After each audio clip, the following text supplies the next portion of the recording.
Hi, I'm Odalys. When I was 10, my parents told me I was too ugly to be loved. Then, they left me in a snowstorm, alone, with nothing but a threadbare blanket and a note that said, "Do not return." I stood there, shivering, humiliated, while my sister got into the warm car, and they drove away.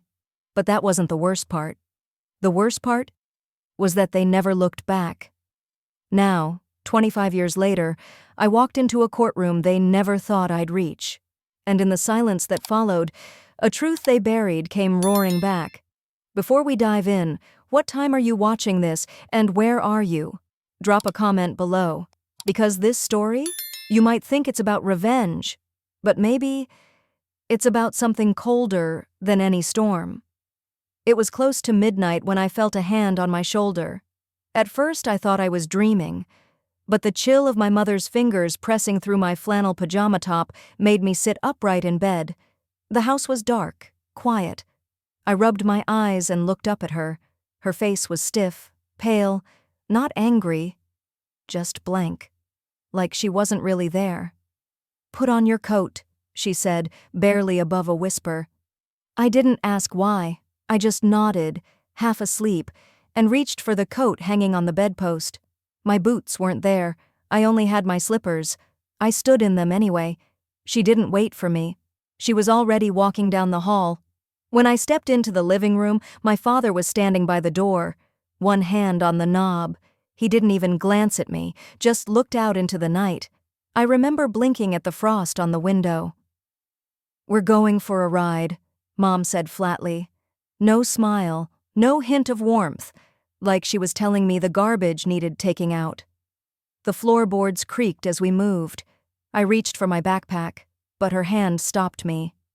"Leave it." That's when something twisted inside my stomach. Not pain, not fear, just a sharp tug, like a thread pulling loose from something I hadn't known was fragile. The car was already running. The exhaust puffed gray clouds into the air, mixing with the snow that had started falling harder. I climbed into the back seat. My dad drove. My mom sat up front, silent, staring straight ahead. The only sound was the soft click of the windshield wipers, scraping off snow. I kept waiting for someone to say something, to tell me where we were going, to smile, even just a glance in the rearview mirror. But there was nothing. After a while, I whispered, "Is this about the spelling test?" Mom turned halfway in her seat. "You ask too many questions." I sank back, pressed my face to the cold window. All I could see were trees, bare branches reaching like claws. The deeper we drove, the darker it got. Eventually, the paved road ended. We turned onto gravel, then dirt. The car rocked and bounced as we passed thick woods and old snow fences. I saw no lights, no houses, just endless white. Then the car slowed. My heart dropped before we even stopped moving. Dad pulled over beside a stretch of trees. No signs, no mailbox, just black sky and snow. He put the car in park, didn't turn off the engine. Mom got out first. She opened the back door and held out a gray wool scarf. It was the one I used when I was little. Faded. It smelled like the cedar chest she kept in the laundry room. She didn't wrap it around me, just tossed it onto my lap. Then she reached into her coat pocket and pulled out a folded piece of paper. "Read it after we're gone," she said. I looked at her. Finally really looked. Her eyes weren't angry. They weren't sad. They were just tired. Before I could speak, her hand pushed hard against my shoulder, and I stumbled out into the snow. I barely had time to balance myself before the car door slammed shut. I ran to the side window, but Dad wouldn't look at me. The car reversed, then turned. The taillights glowed red for a second, then they disappeared into the white. I stood frozen. My flannel pajamas stuck to my legs. My slippers were already soaked. I clutched the scarf, shaking. I wanted to scream, but the sound caught in my throat. My fingers fumbled to open the note. The paper was thin, damp. 4 words. "Do not return. Mom." There was no address, no explanation, no goodbye. I didn't know what to do. The snow was coming down faster. It bit at my face like needles. I turned in every direction, but all I saw were trees and silence. Then, far off, I spotted something, a flicker of yellow light through the branches. I didn't think. I just moved, slipping, stumbling, nearly falling face first into the drifts. My slippers flopped uselessly with each step, but I kept going. My hands were raw, my teeth clattered. I held the scarf close like it could shield me from everything. After what felt like forever, I reached a small structure, a rusted shed near an empty field. The door creaked open. Inside it was dark, but dry, smelled like old oil and hay. I crawled into the corner and buried myself under what straw I could find. My lips trembled as I whispered, "They'll come back. They'll come back." But deep down, something already knew they wouldn't. I stayed like that all night, awake, listening, waiting. Morning came gray and cold, but no headlights returned, no voices called out, no footsteps. I sat up slowly. My breath clouded the air. And for the first time I understood something with terrifying clarity. They didn't forget me. They didn't lose me. They left me. On purpose. I didn't cry. Instead, I stared at the note again. Do not return. Those 3 words weren't just a warning. They were a sentence. A command that would echo for decades. And they did. That sentence would stay with me for 25 years and shape every decision I ever made. That sentence, "Do not return," became my marrow. It shaped how I carried silence, how I built walls no scalpel could breach. It shaped the woman who now buttoned up her lab coat in the dark, pre-dawn stillness of a hospital hallway. Seattle winters had their own chill, wet, persistent, never quite frozen, but it was nothing like that night in Wisconsin. Nothing like what lived under my skin. The surgical floor was quiet. I walked past the nurse's station, nodding to Candace on night shift, already immersed in her charting. Down the hallway, a fluorescent flicker gave a rhythm to the footsteps I no longer noticed. I was efficient like that. Every step, every breath part of a routine honed over years. Head trauma surgeon, clinical director. Staff called me the Blade, not for my technique, but for my precision. I never made things personal, not anymore. The day began like any other. Intake sheets in hand, surgical rounds, resident questions, cold coffee from the break room. By 7:42 a.m., I was standing in front of the consult board, reviewing the list clipped to the dry erase panel. I traced down the names, triaging without emotion, just urgency and structure. Chest trauma, car wreck, gunshot. Then I saw them. Virgil and Delora Rains, patient. Connor Rains, 28. Diagnosis, acute liver failure, awaiting transplant assessment. My hand stopped moving. The pen in my grip didn't fall, but I couldn't feel it. My eyes didn't leave the paper. But my body? It went cold. It was like I'd just opened a door I'd cemented shut decades ago, and the winter rushed in all over again. Connor. I didn't know that name, but I knew theirs. My parents. I kept my breath steady. That, too, was muscle memory. Calm, disciplined, unshakable. No one in the corridor noticed anything shift in me. But inside? Inside, the girl in flannel pajamas was back on that road, fists clenched around a gray scarf, wondering what she had done so wrong that night. I walked away from the board without a word, down the corridor, left past radiology, up the back stairwell instead of the elevator. I needed movement. The walls felt closer the further I climbed. There's a hallway near the ICU wing that has these wide bay windows overlooking the sound. I stopped there, hands pressed to the windowsill, pretending to review a chart. But really, I was falling into pieces, silently, privately, because they had come to my hospital, because they hadn't just showed up. They wanted me. A senior consult, the note said. Urgent family request.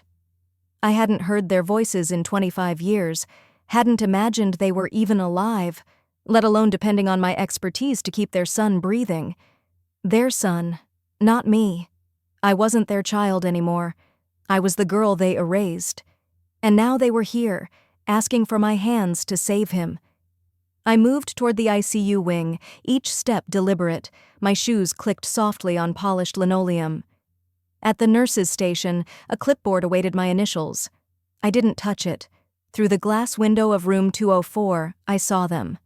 Older, smaller than I remembered. Delora's hair was nearly white now, pinned into a bun like she always wore on Sundays. Virgil sat slumped beside her, hands folded like a man in church, but his eyes were vacant. They weren't speaking, just waiting. I recognized the posture. They were bracing for judgment. For a brief moment, I wasn't 36. I was 11 again, whispering into hay to keep warm, praying someone, anyone, would turn the car around. I blinked, hard. Inside that room was the family who chose silence over me, and I had the power to return that silence or break it. A young nurse tapped me on the arm. They specifically requested senior staff, Dr. Rains. They insisted. I gave her a nod. Thank you. And I walked straight past the door. 2 more steps, then 3. I didn't stop walking until I reached the staff break room. My heart pounded, but my voice stayed flat when I called in. Hey, this is Dr. Rains. I'm requesting immediate transfer of the Rains consult in 204 to Dr. Peters. There was a pause on the other end. Everything okay, Odalus? I stared at the window. No, I said quietly. But I'm being honest. I can't guarantee neutrality. I could hear her frown over the phone. Want me to tell them? No, I replied. Just let someone else carry the weight of their survival. I hung up, took one breath, then another. When I turned back toward the corridor, I didn't look at the room again. I didn't need to. I'd already seen enough. But I hadn't gotten far, maybe 10 feet down the hallway, when I heard it. A voice, not loud, not angry, but sharp like something cracked open. Odalus? I stopped, didn't turn, didn't move, just stood there, feeling that gray scarf tighten around my memory, pulling me back to the snow. I stopped. The hallway buzzed with movement, shoes squeaking, overhead calls echoing through the intercom, but none of it reached me. Just one word had pulled me from my stride. Odalus? It wasn't loud. It wasn't panicked. It was fragile. I turned. There she was, Delora Rains. Her hair once jet black and lacquered into place, now streaked gray and pulled back like she'd given up trying. Her lipstick smudged at one corner, eyes puffy, holding a crumpled tissue with both hands like it was her last defense. Behind her stood Virgil, still stiff as stone, arms crossed like a man waiting for a dentist, not a daughter. For a moment, none of us moved. Then she stepped forward, only half a step, and whispered, "We didn't know where else to go." I kept my voice even. "I'm not your daughter." The air cracked around those words. Delora blinked as if I'd slapped her. Virgil's mouth twitched but said nothing. "What do you want?" I asked, voice low, clipped. She opened her mouth, closed it again, then tried a different tactic. "You look... well, you always were brilliant." I didn't flinch, didn't react, just waited. She pushed on. "Connor's in trouble, he's very sick. We didn't know who else could help. You're respected, you know people, they listen to you." "So this isn't about love," I said. "It's about leverage." Virgil cleared his throat. "He's your brother." "No," I said. "He's your son, and your emergency." Delora reached out, but I stepped back. "We made mistakes," she said, her voice cracking. "Mistakes?" I said quietly. "Leaving a 17-year-old girl at a bus stop during a blizzard without a coat was a mistake?" She looked down. "We didn't know how to raise someone like you." "Someone like me?" I stared at her. "You mean someone who didn't smile pretty for your church friends? Someone who didn't make the family photo look neat?" Virgil finally spoke. "Connor is dying. He needs a transplant. You have contacts. You could help push him up the list."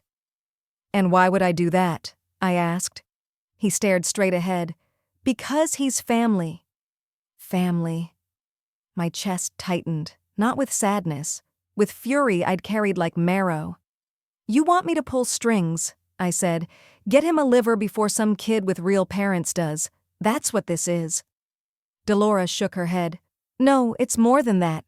We came back because it matters. No, I snapped.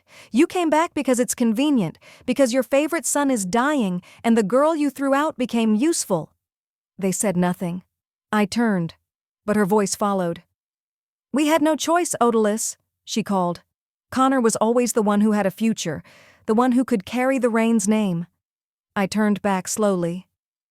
So I was disposable? Virgil rubbed the bridge of his nose. We didn't think you'd survive. That line. I don't know what it hit first, my ribs, my heart, or the part of me I'd buried so deep even I forgot where it was, but it hit. I nodded once, just once. Then I walked. Not toward the consult room, not toward the surgery board, toward the elevators, toward air. Out front, dusk had fallen over Seattle, the kind of gray-blue sky that never quite decides whether it's day or night. I sat down on one of the concrete benches by the fountain. The chill of it cut through my scrubs, but I didn't care. I reached for the chain around my neck. The pendant was simple, small, steel, no gemstones. On the back was a date, March 12th, 2007, the day after the snowstorm. Ms. Pelham had found me that morning. I was asleep, sitting upright on a plastic chair in the emergency waiting room, still in my pajamas and coatless. She didn't ask questions. She didn't judge. She just held a cup of cocoa out with one hand and placed a blanket on my shoulders with the other. You're not broken, she'd said gently. You're unclaimed, but one day you'll belong to yourself. And that's stronger than anything they took. I'd never forgotten that. And right now, I needed that memory more than oxygen. I rubbed the pendant between my fingers and closed my eyes. Don't let their cruelty define your worth, she'd said once when I cried after graduation because they didn't show up. Let it define your direction. So I did. And I would again. I stood. Bow headed toward the back staff entrance, past the ambulance bay.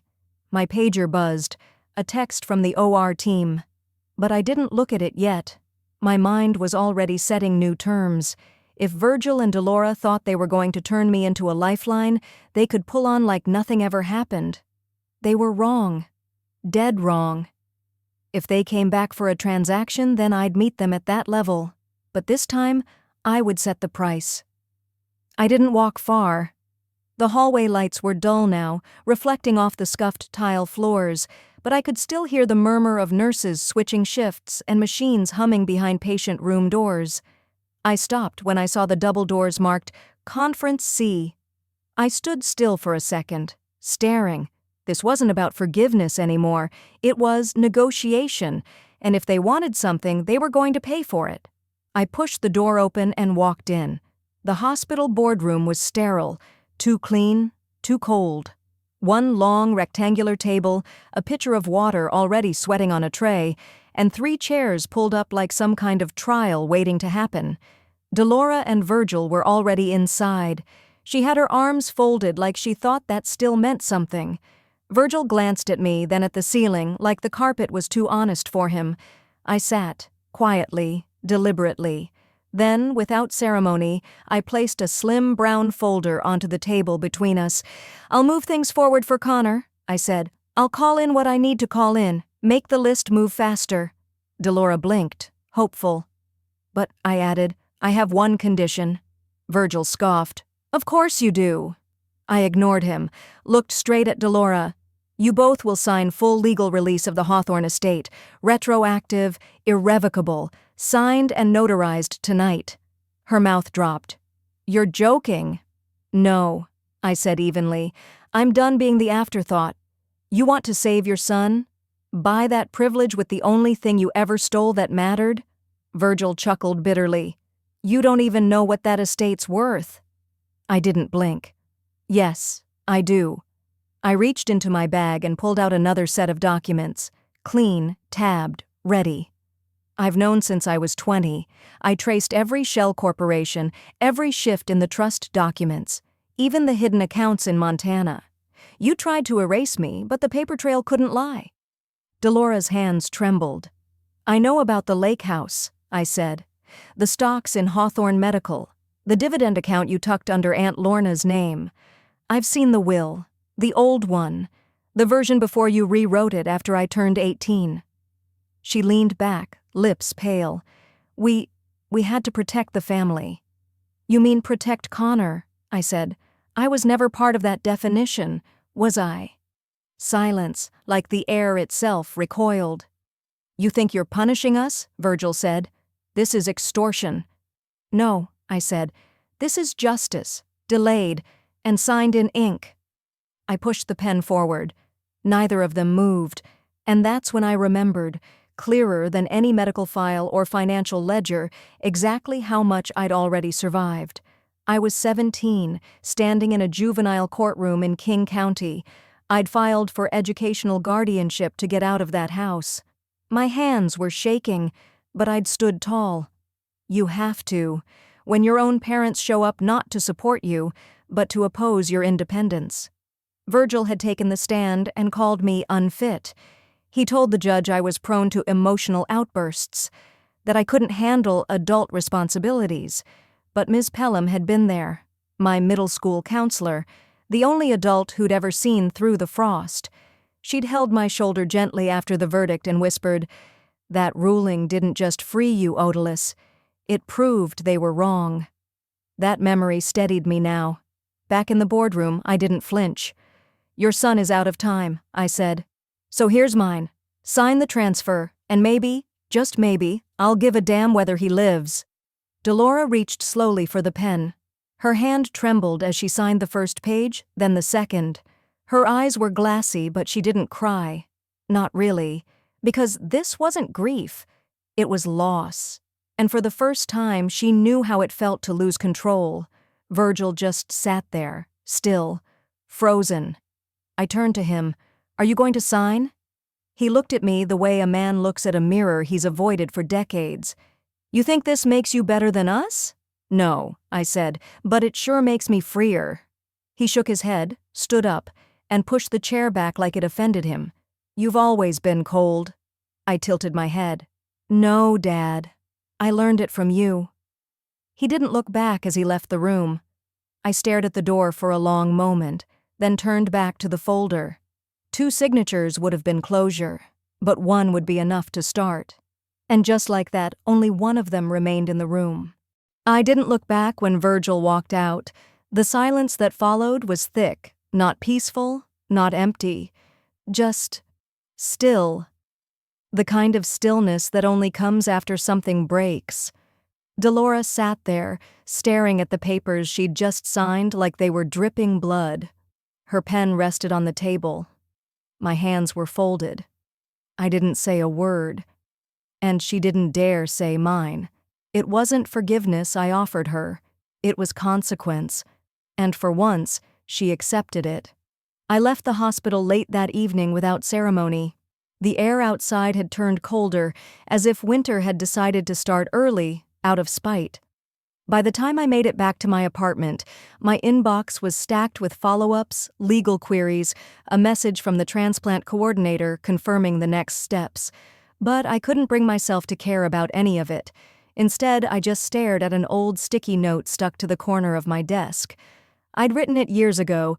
"Someday, get the file." 3 words, 8 years of hesitation behind them. I pulled out my coat again and grabbed the car keys.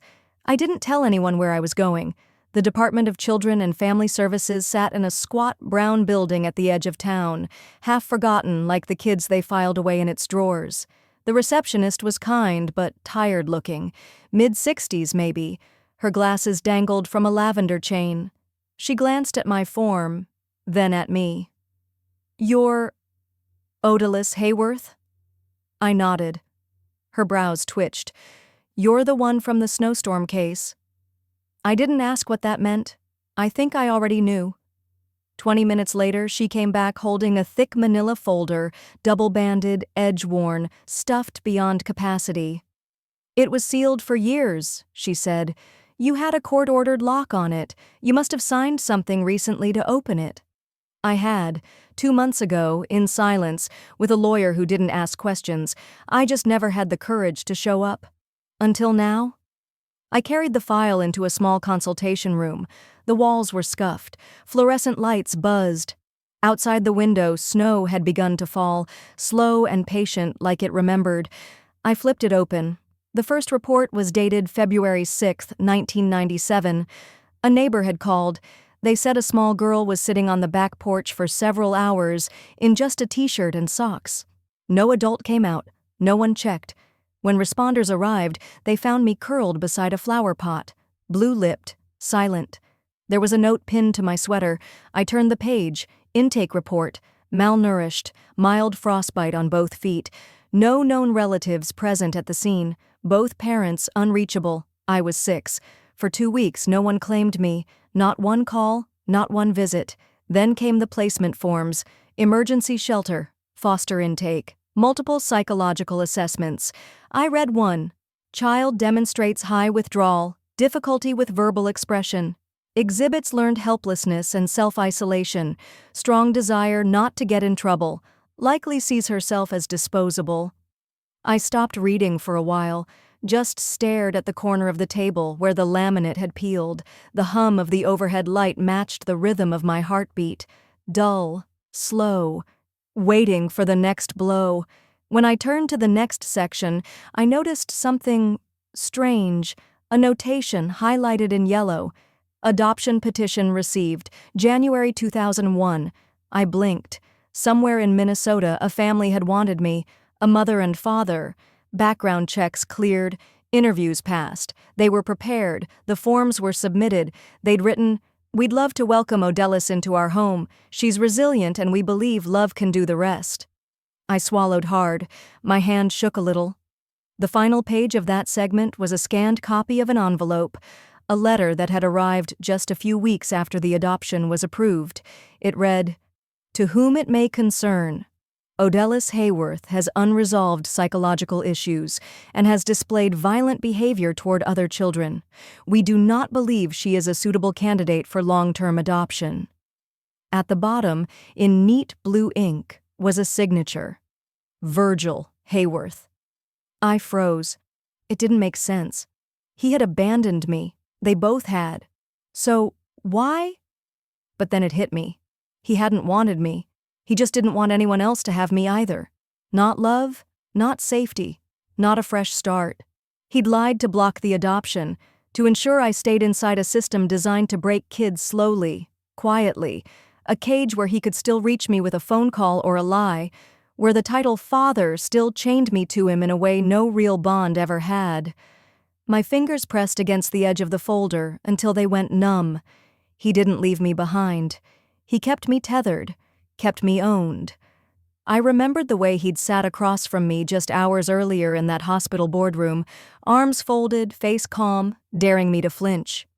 "You're insane." No, I wasn't. I'd just finally found the last missing piece of what he was. I stood up, pushing the file shut. Outside, the snow was thicker now, dusting the curb, the trees, the windshield of my car. But this cold? It didn't belong to the weather. It had been with me since that winter, since he made sure I stayed forgotten, legally. And that's when I realized this wasn't just about survival, it was about being erased. End of chapter. I didn't sleep the night after reading the file. My apartment stayed dark, save for the blue glow of my computer screen and the occasional flash of headlights on the street below. I sat still for hours, cross-legged on the rug, the file open beside me like an uninvited guest. One truth had already shattered me, but one name, Margaret Jessen, kept flickering through my mind like a whisper too soft to forget. By evening the next day, I couldn't hold the question in anymore. I'd scribbled down the phone number from the adoption petition papers and had been staring at it for nearly an hour. Outside my window, snow had begun to fall again, slow, quiet, familiar, like it never left me. I took a deep breath, then pressed the first number. It rang 3 times. Then a voice, gentle, older, warm in a way that felt like cinnamon and quilts. Margaret Jessen speaking. I almost hung up. My fingers hovered near the red button, but something anchored me. "My name is Odellis Hayworth. You tried to adopt me, a long time ago." There was silence on the other end. I could hear the faint clink of a spoon being set down, maybe a clock ticking. Then a soft gasp. Odalus? The way she said it, like a name remembered in prayer. My goodness! Oh my goodness, Odalus, is it really you? Her voice broke, and then I heard a rustle like the phone was shifting hands. Another voice. Lower, steadier, male. Odalus, this is Ronald Jessen. We prayed for you every year, every single year. Tears welled in my eyes before I even understood why. Margaret came back on the line. We had your drawings from the file, the little hearts you drew in the margins, and that snowflake pendant. It was plastic, but it sparkled. We kept it, still have it in the drawer. My chest ached, not from pain, from something bigger, like air finally filling lungs that had been empty for decades. I didn't even know you existed, I whispered.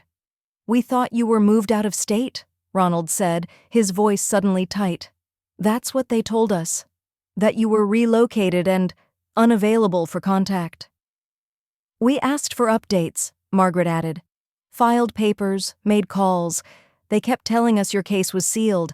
That's when I started thinking maybe she didn't want us. I shook my head, though they couldn't see. No, I wasn't hiding. I was left behind.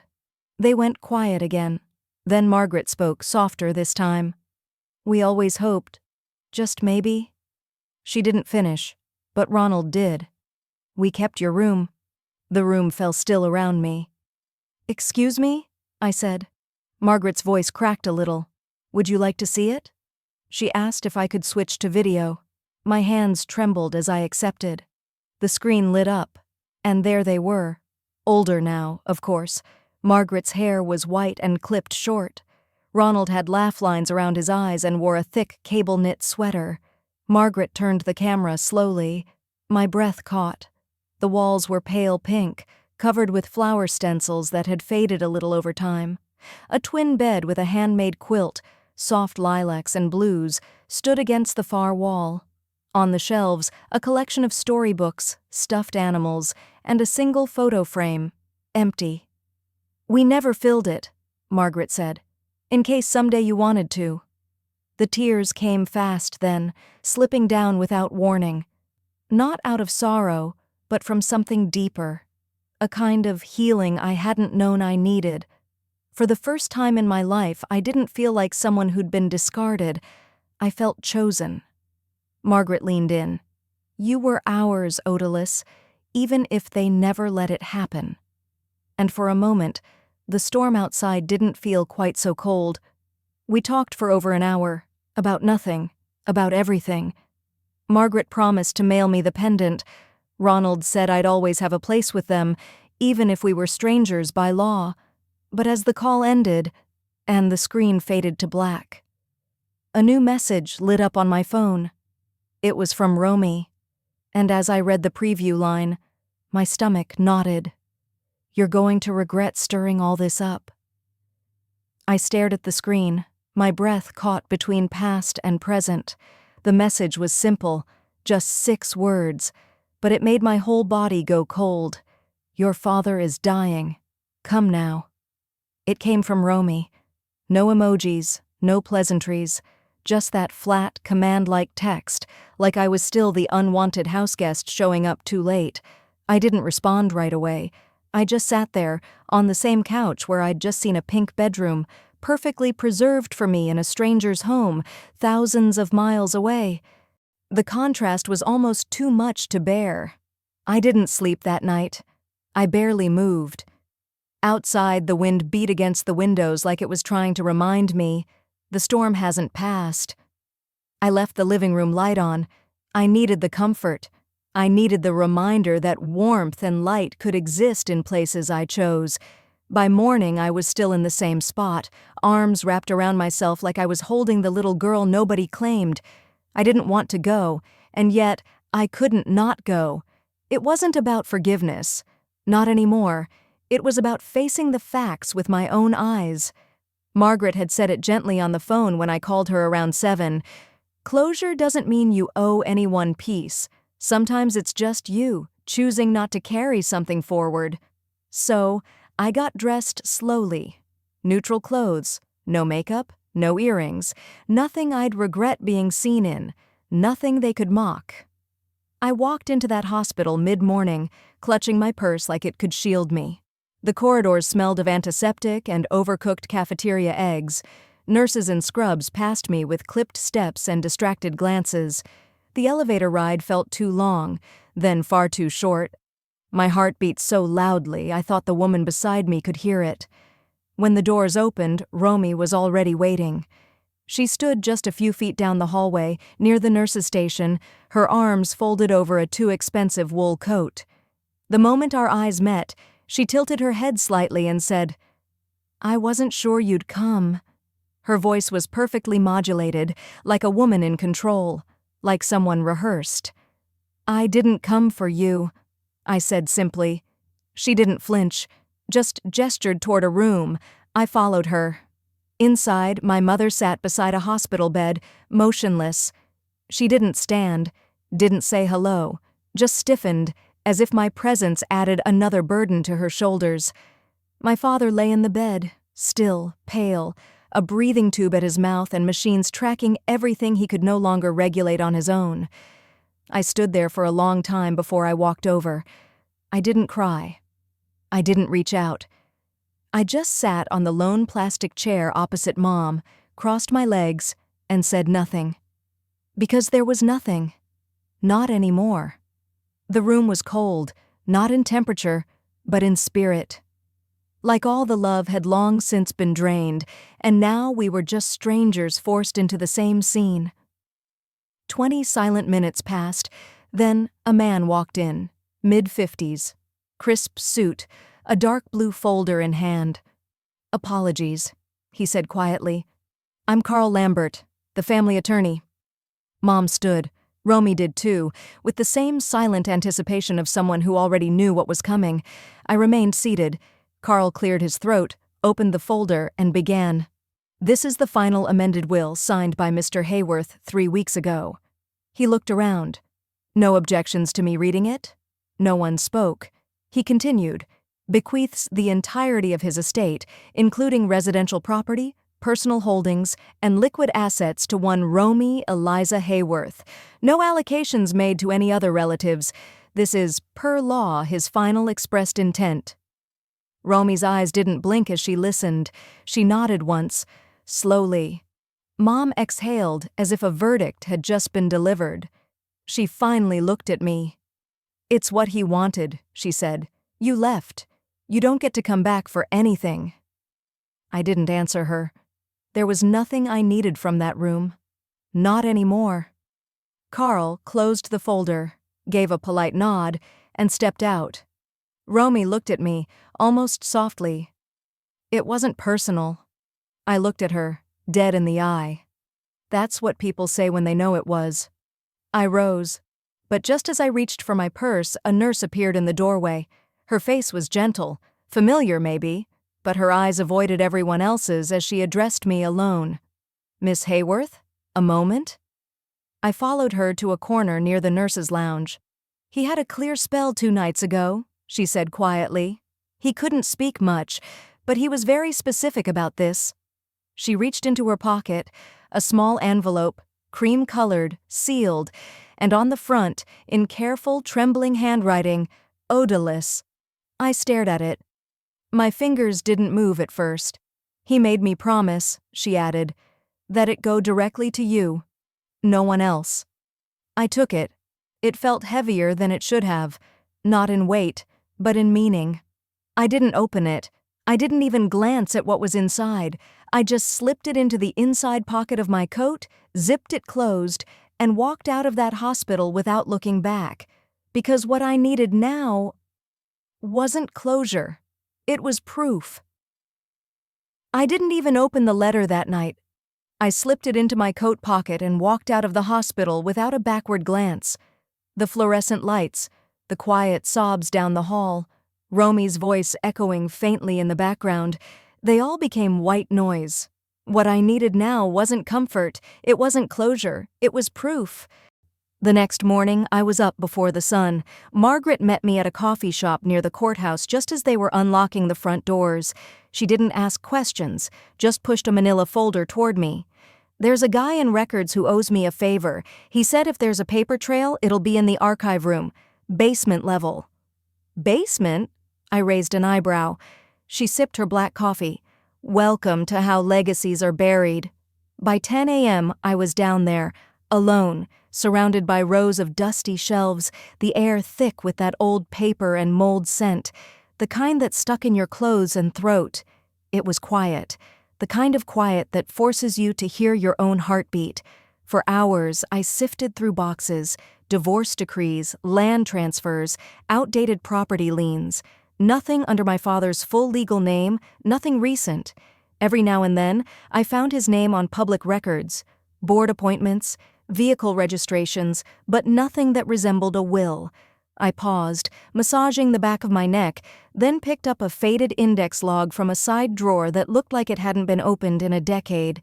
Scanning through the names, I stopped. There it was. Donovan Elijah Marin, last will, supplement A.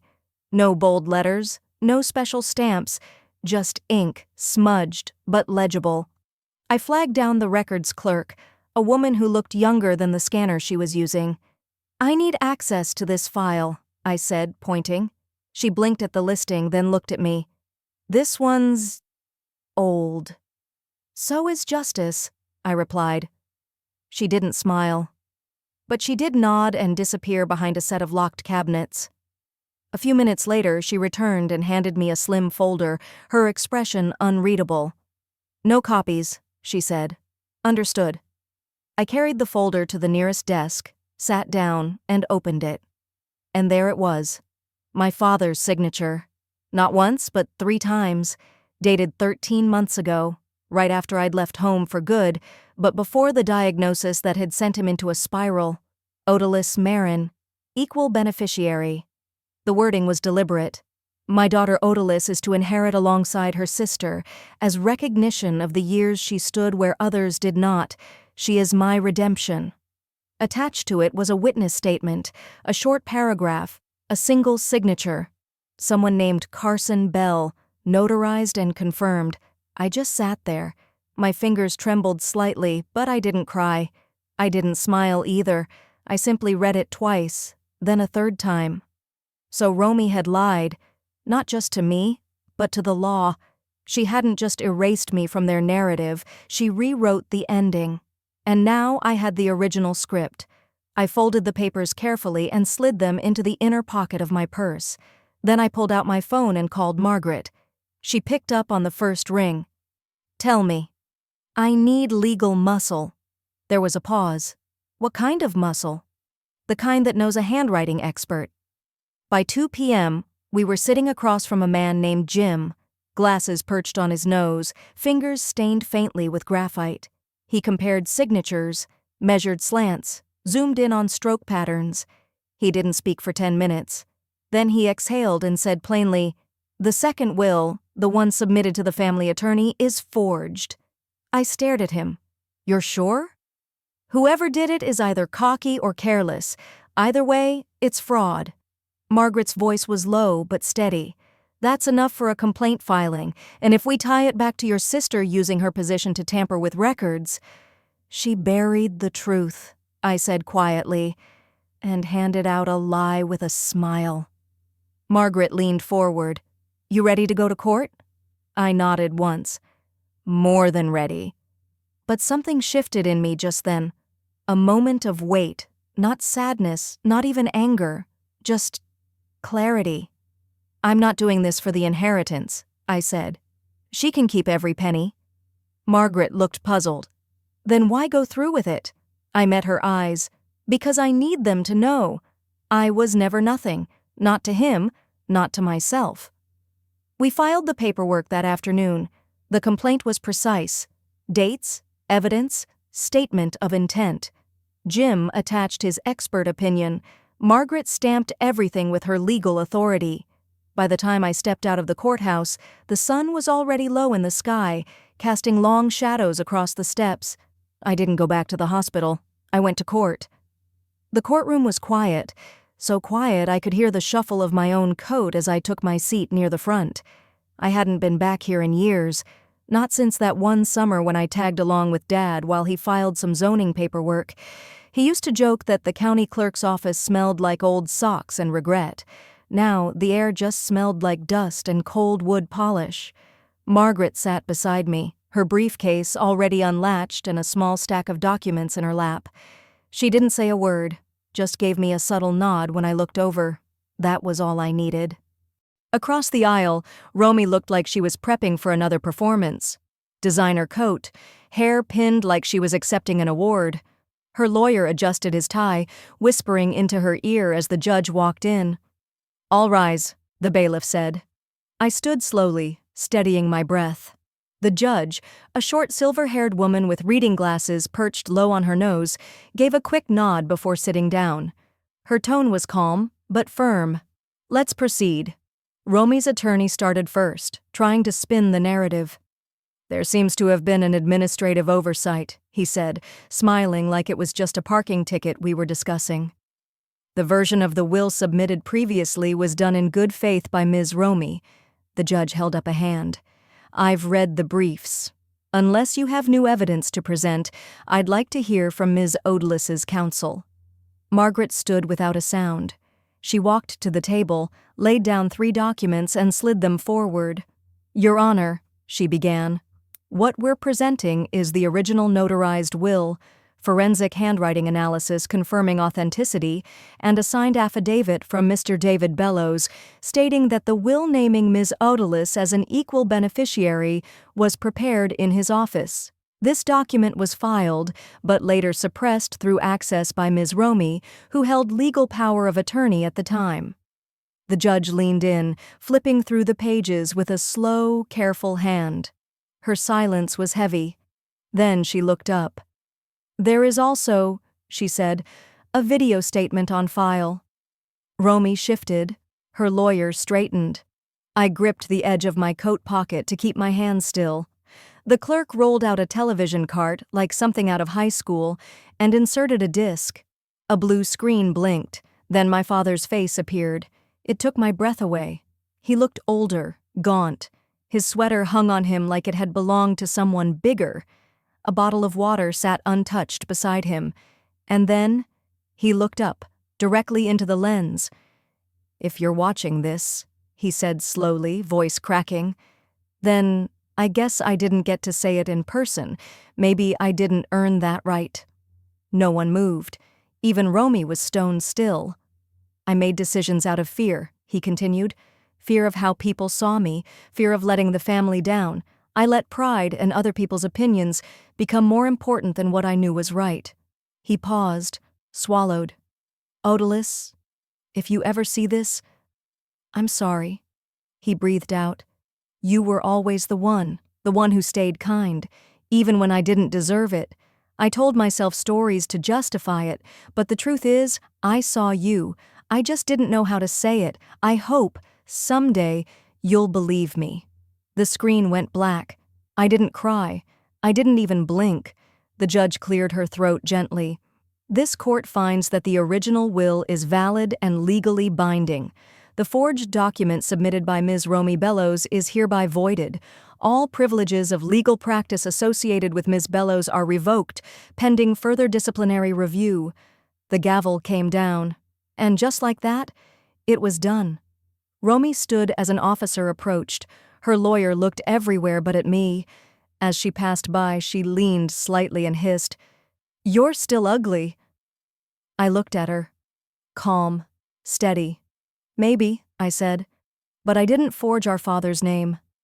I gathered my coat, tucked the court order into my bag, and walked out. Outside, the wind had picked up. Winter in this town had a way of cutting through your coat, no matter how thick. The sky was gray, heavy with snow not yet fallen. Margaret walked with me to the edge of the lot. She placed a hand on my arm. "You don't owe anyone anything anymore." "I know." She got in her car, and I stood there a minute longer. Then I drove. The cemetery sat quiet, up on a small hill just outside town. I parked by the gate and walked up slowly. each step crunching over a thin layer of frost. His name was carved into the granite now. David Bellows. Loving husband. Proud father. I crouched, reached into my coat, and pulled out two things. The letter that once read, "Do not return," and a folded white coat from my residency. I placed them side by side. "You were wrong," I whispered, "but at least you tried to make it right." I stood, looked down one more time, then turned and walked away. The cold stung my face as I reached the car. I didn't rush. My phone buzzed in the passenger seat, a missed call, followed by a voicemail. "Dr. Bellows, this is Ayana from the Nairobi Surgical Fellowship Program. Just checking in. We still have your name on the list. We'd be honored to have you if you're still willing." I looked out the windshield. The snow had started to fall. I didn't reply. Not yet. I just breathed in. I never returned. But I never stopped becoming. Maybe some people never get the apology they deserved. Maybe it comes too late. Or hidden behind shame. Or spoken through a video no one expected. But sometimes the healing doesn't come from their words. It comes from our own refusal to stay small. I didn't fight for the money. I fought for the truth. For the proof that I was never just the forgotten daughter, or the one they could overlook. I was never invisible. Just underestimated. Do you think I was too quiet for too long? Or was silence the only way they'd hear me in the end? Sometimes not returning isn't about leaving them behind. It's about choosing yourself, loudly, finally, and for good.